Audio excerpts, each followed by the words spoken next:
Bonjour à tous et bienvenue pour la matinale, l'émission quotidienne de CMC Markets qui débute à 10 heures. Je suis Nicolas Chéron, analyste pour vous servir, et nous sommes aujourd'hui le jeudi 14 avril. Le titre du jour est « Nouveau plus haut annuel aux USA ». En effet, hier, le SP500, l'indice directeur américain, a clôturé à 2082 points sur un nouveau plus haut annuel, ce qui démontre un certain appétit pour le risque des investisseurs. Il faut garder à l'esprit donc ce fait. Depuis 2 séances, les acheteurs sont de retour sur les marchés, les indices européens, américains, mais également le Nikkei qui était jusqu'ici à la traîne a réussi à se reprendre. Donc voilà, aujourd'hui les indices latéralisent, consolident un petit peu après ces fortes hausses, mais on notera le retour en général de l'appétit pour le risque.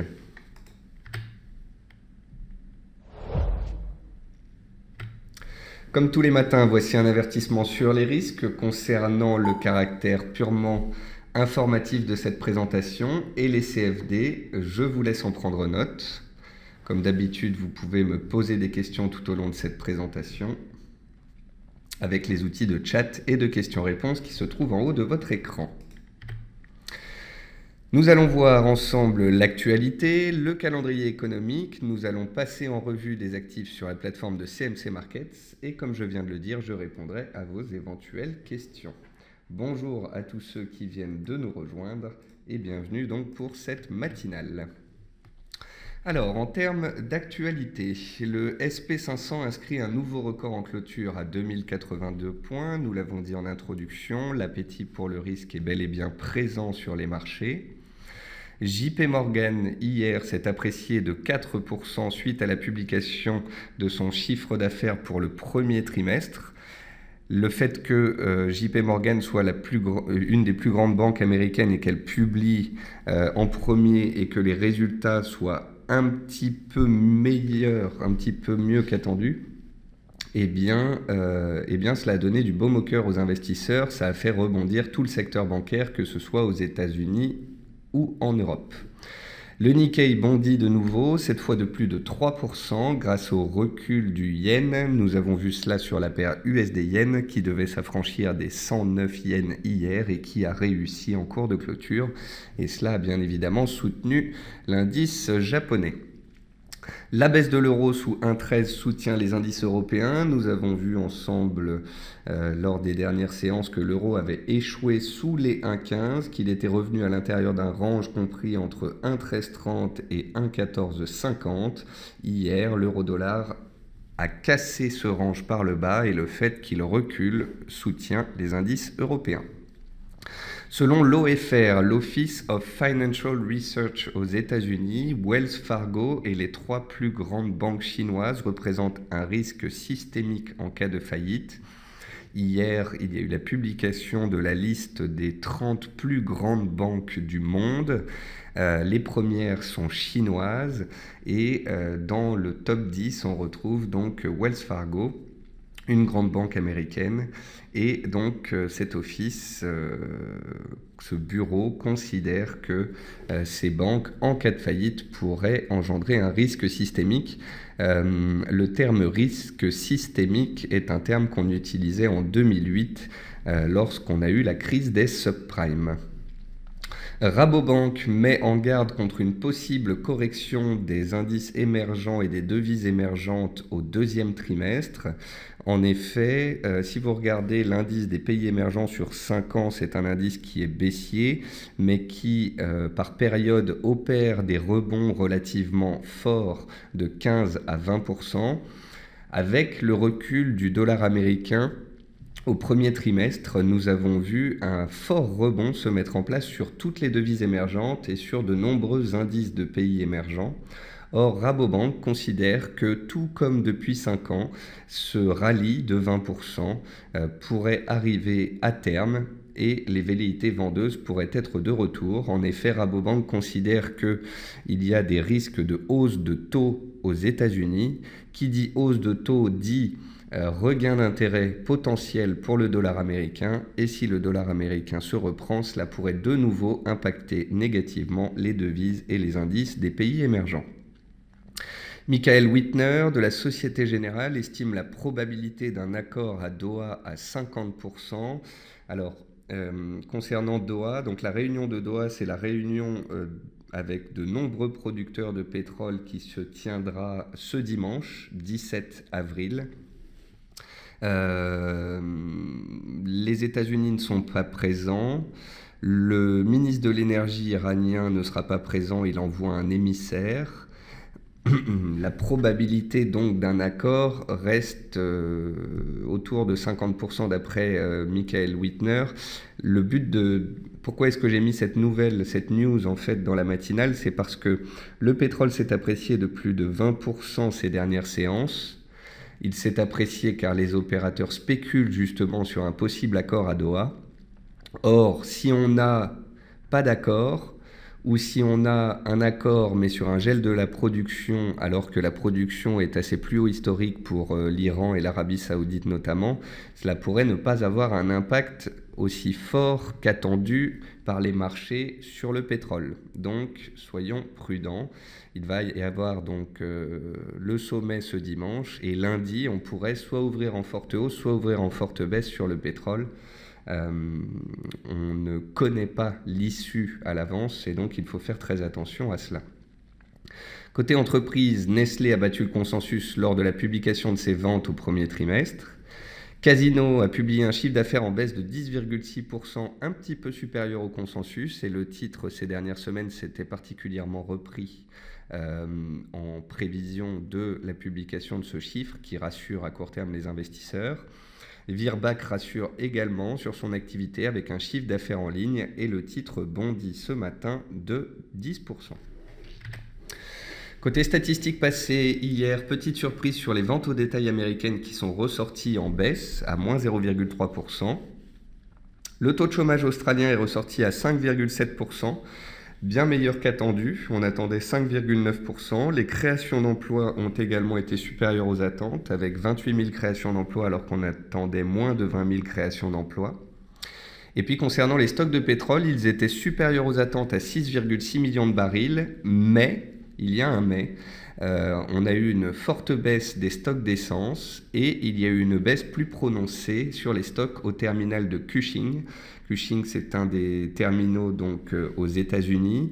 On en avait parlé dans le webinaire spécial sur le pétrole.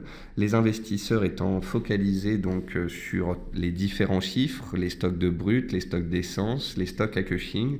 Et bien hier, malgré des stocks supérieurs, et bien les investisseurs ont continué de rester haussiers, de se porter à l'achat sur le pétrole. D'une part, puisque ces stocks sont en demi-teinte positif, et d'autre part, puisque nous avons le sommet de Doha ce week-end qui continue de soutenir les cours, les investisseurs spéculant sur un possible accord. Ce jour, à 11h en zone euro, on aura les indices des prix à la consommation en mars. À 14h30, on aura l'indice des prix à la consommation, en mars, mais cette fois aux USA. Et puis à 16h, on aura les inscriptions hebdomadaires au chômage aux USA. On attend 270 000 inscriptions.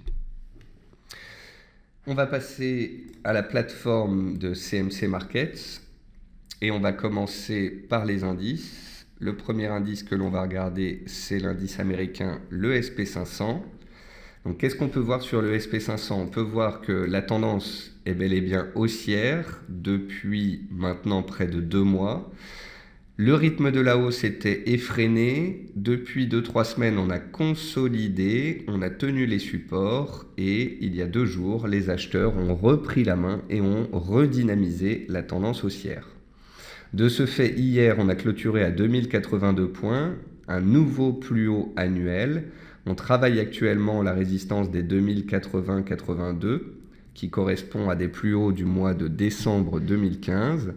Si on arrive à dépasser ce seuil, la prochaine résistance se trouve à 2100 points et au-dessus, on retrouve les 2137 points, soit les plus hauts historiques, les plus hauts de 2015 du SP500.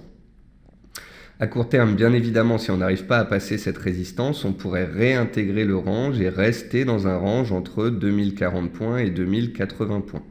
Dans tous les cas, on a bel et bien une dynamique haussière. La moyenne mobile à 15 séances s'apprécie, elle est montante, elle est en soutien. Donc suite à 2 séances de forte hausse, on peut peut-être consolider, on voit une stabilisation des indices. Mais pour le moment, la pente haussière reste d'actualité et les acheteurs gardent la main. On va regarder aussi l'indice de la volatilité. On avait vu ensemble donc quand le VIX, la volatilité s'apprécie, généralement il y a des mouvements correctifs sur les indices. Quand le VIX baisse, eh bien, il y a de la complaisance sur les indices qui permet au marché de monter.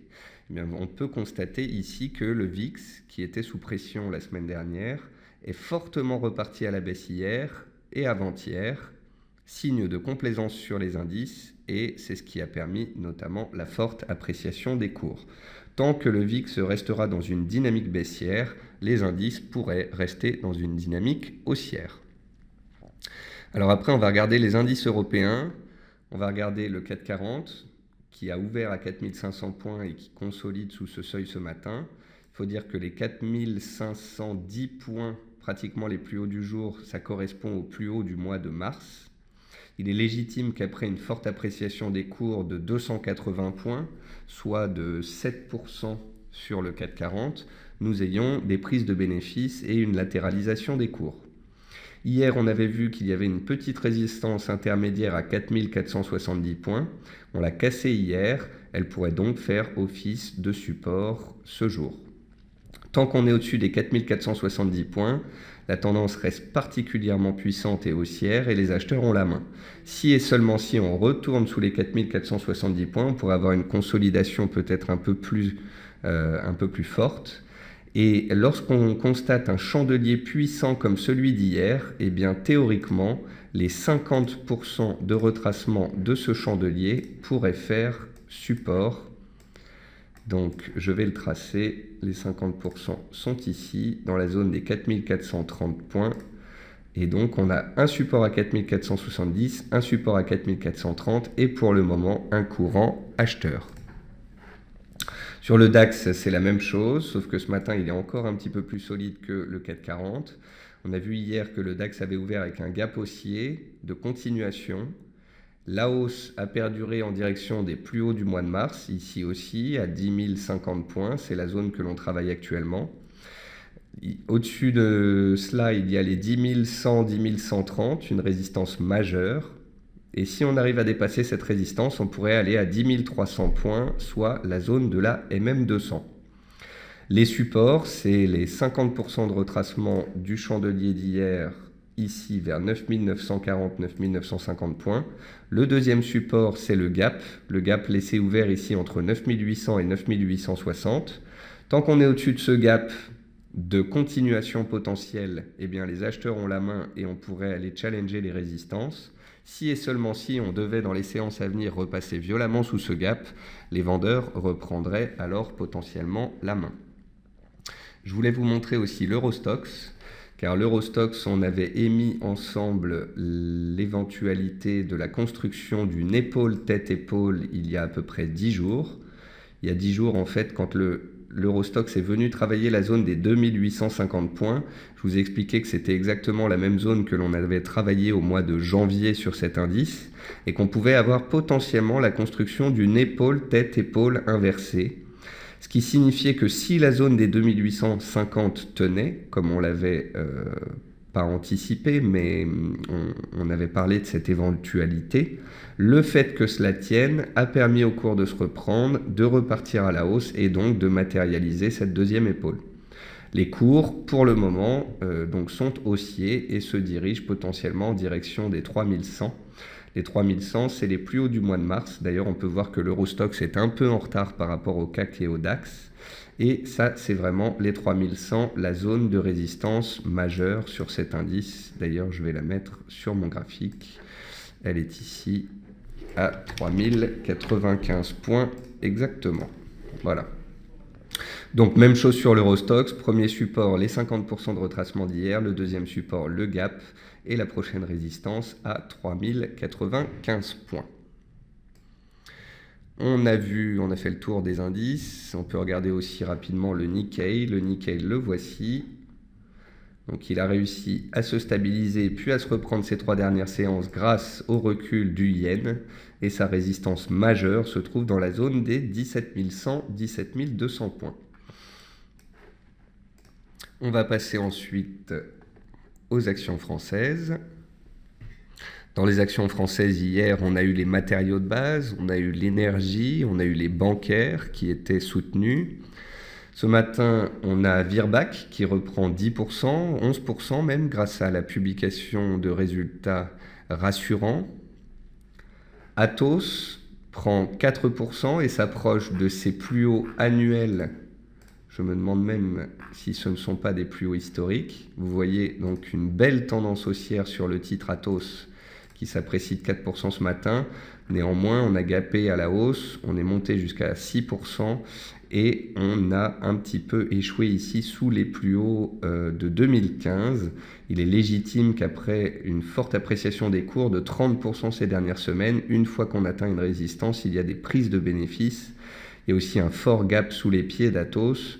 Donc soit le titre va tenir en séance et attaquer sa résistance dans les séances qui viennent pour aller plus haut, et on considérera le gap ici comme un gap de continuation, soit au contraire, ce gap sera comblé avant qu'éventuellement la hausse reprenne, puisque souvent les gaps ont cette tendance à être comblés par le marché et à attirer les cours.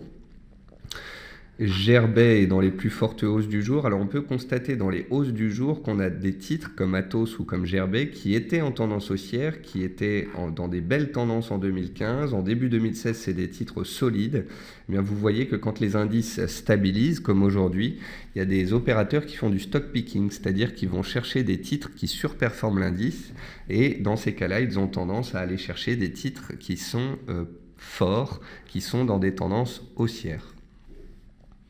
On a le titre Solocal qui se reprend aussi aujourd'hui. Solocal, c'est typiquement un titre spéculatif qui se reprend quand les indices connaissent un courant acheteur comme ces dernières séances.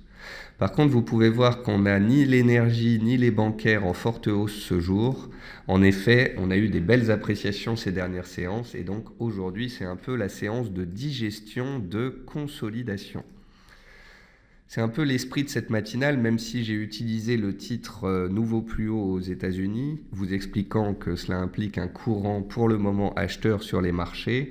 Aujourd'hui, typiquement, c'est une séance de stabilisation après 2 fortes hausses, ce qui est tout à fait légitime.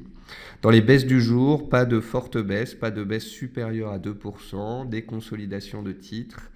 Casino consolide un petit peu suite à la publication de ses résultats, mais également suite à la forte appréciation récente du titre. Airbus, j'en avais parlé hier, donc le titre plafonne un petit peu à moyen-long terme et consolide. Sequana, hier, elle a pris 4% en séance et puis elle est retombée en fin de séance, donc elle reste dans un range et elle stabilise. Et puis, on a une petite consolidation sur Natixis, Crédit Agricole, Société Générale. Alors, regardez, là, j'ai ouvert le graphique de Natixis. Il n'y a pas de hasard en analyse technique. Vous voyez aujourd'hui sous quel seuil le cours a ouvert et pourquoi il consolide. Tout simplement parce que Natixis, depuis une semaine, rebondit. Et là, elle vient de toucher une résistance clé qui correspond à des niveaux de 2015. Donc, il est légitime qu'il y ait des prises de bénéfices sous ce seuil. Après, est-ce que cette résistance va être dépassée ou pas? Ça, il faudra sûrement que les Américains cassent par le haut et accélèrent pour tirer l'Europe, pour tirer les bancaires et qu'on aille plus haut. On peut voir également sur Natixis, comme sur Crédit Agricole, comme sur Société Générale, que ce sont des titres qui sont en tendance baissière de moyen terme. Donc après des rebonds de court terme, et alors qu'on approche de résistance, il est parfois normal que les investisseurs prennent des bénéfices. Parce qu'à moyen terme, les bancaires restent dans des tendances baissières de fond. Je vais vous montrer maintenant les devises plutôt que de passer aux matières premières, parce que sur les devises, je voudrais vous montrer le dollar index. Le dollar index, ça matérialise le dollar contre un panier de devises. Et le dollar index, il s'est fortement repris hier et encore aujourd'hui, il est en hausse. Qui dit hausse du dollar index dit baisse de toutes les paires en dollars et dit baisse des matières premières. C'est pour ça qu'au lieu de vous parler des matières premières, je vous montre ce dollar index qui se reprend. Parce qu'un dollar index qui se reprend, eh bien, c'est bien évidemment un poids qui pèse sur les cours des matières premières qui sont dénominés en dollars. Donc le dollar ici se reprend. Ici, c'est un graphique sur un mois, puisqu'on est sur le contrat futur de juin. Si on prend un graphique du dollar index sur un an, on se rendra compte que les plus bas des dernières séances correspondent aux plus bas depuis un an, que c'est un support majeur. On a des officiels de la Fed qui croient toujours à une hausse de taux. On a touché un support moyen terme sur le dollar. Il y a donc une réaction légitime des cours sur ce seuil. Et si les statistiques américaines à venir sont de bonne facture, ça pourrait continuer de tirer le dollar à la hausse et donc continuer de tirer les paires en dollars à la baisse ainsi que les matières premières. C'est à prendre en considération dans vos scénarios.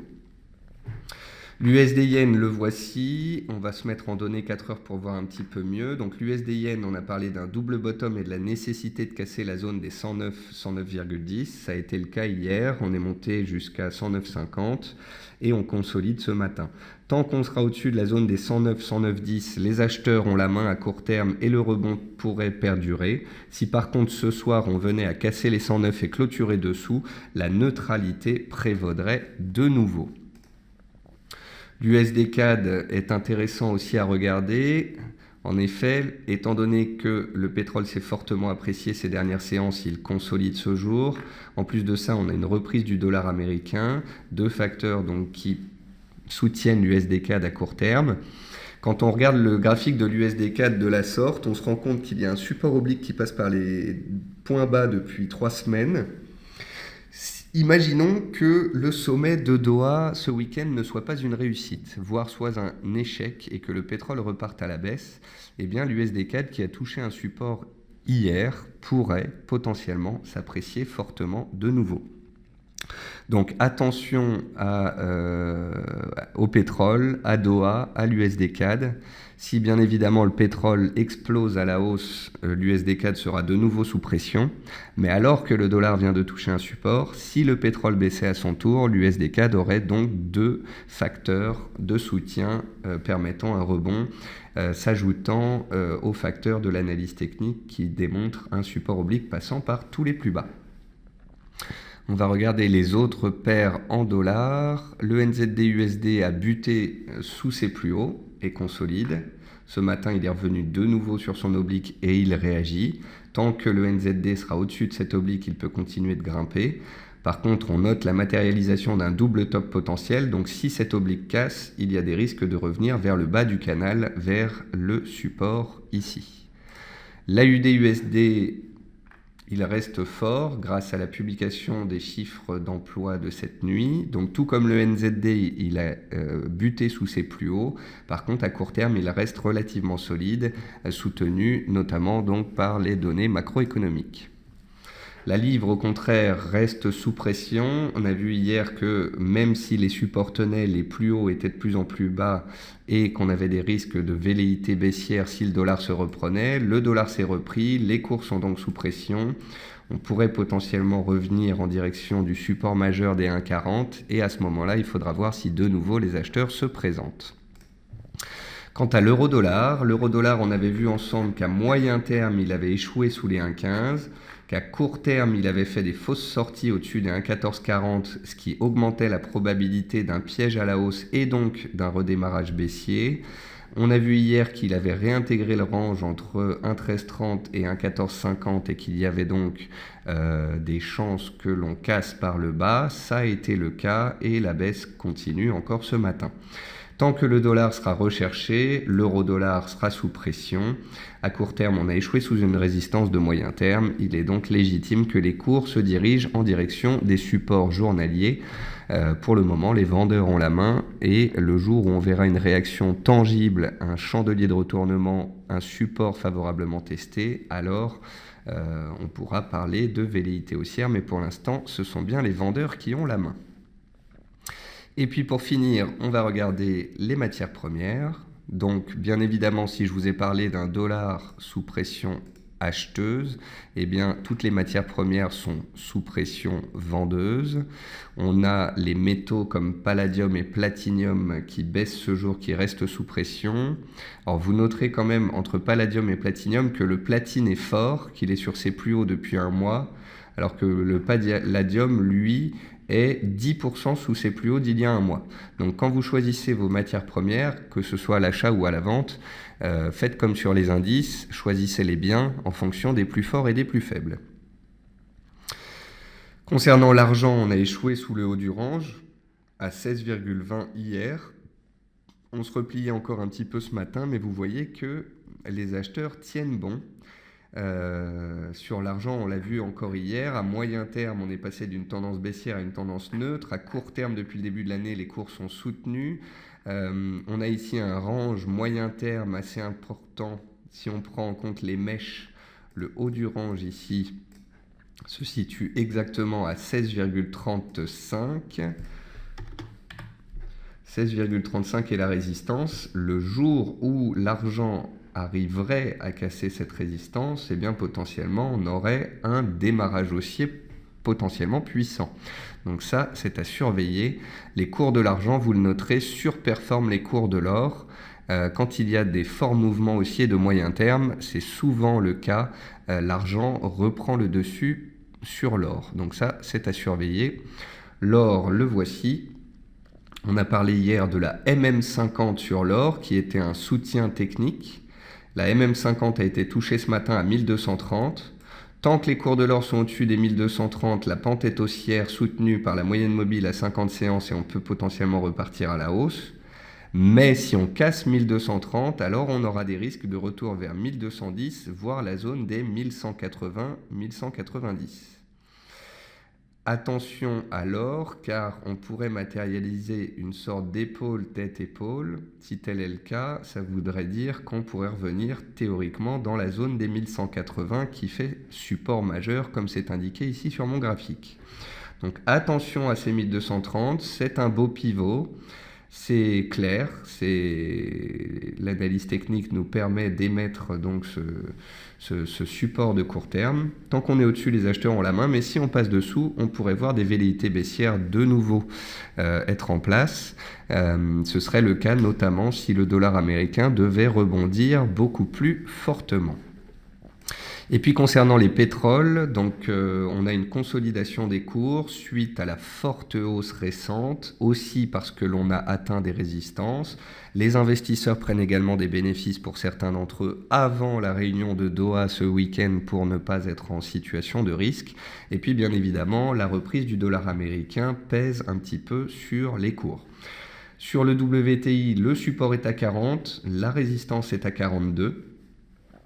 Alors si vous vous demandez quels sont ces numéros sur le graphique, en fait ici le point numéro 1 c'était la résistance à 34 $.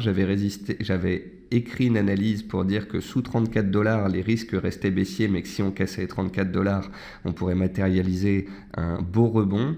Donc j'avais écrit cette analyse ici, on avait échoué sous 34, on était allé faire un nouveau plus bas.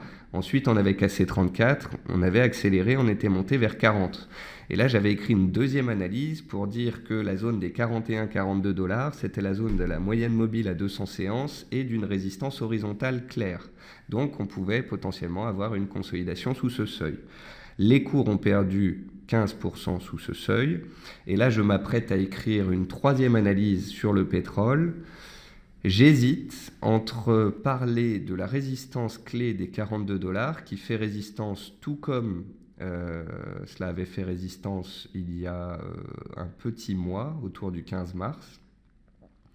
Car si Doha est une réussite et que les cours continuent à la hausse, on pourrait pousser ici vers le point 3, la zone haute du canal haussier que l'on peut noter donc sur le pétrole.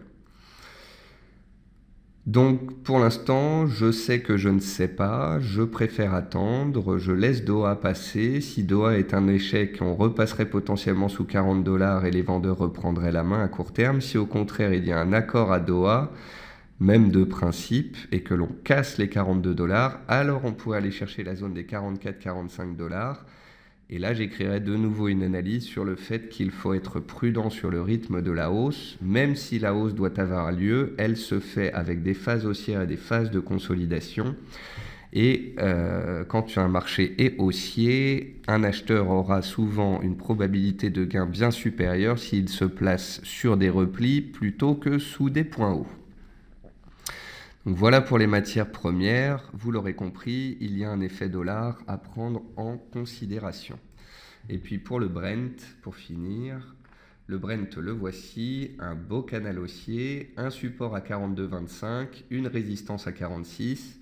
Si Doha est un échec qu'on passe sous 42,25, les vendeurs reprennent la main potentiellement. Si au contraire Doha est une réussite et que le pétrole pousse, la prochaine résistance se trouve sur le Brent à 46 $.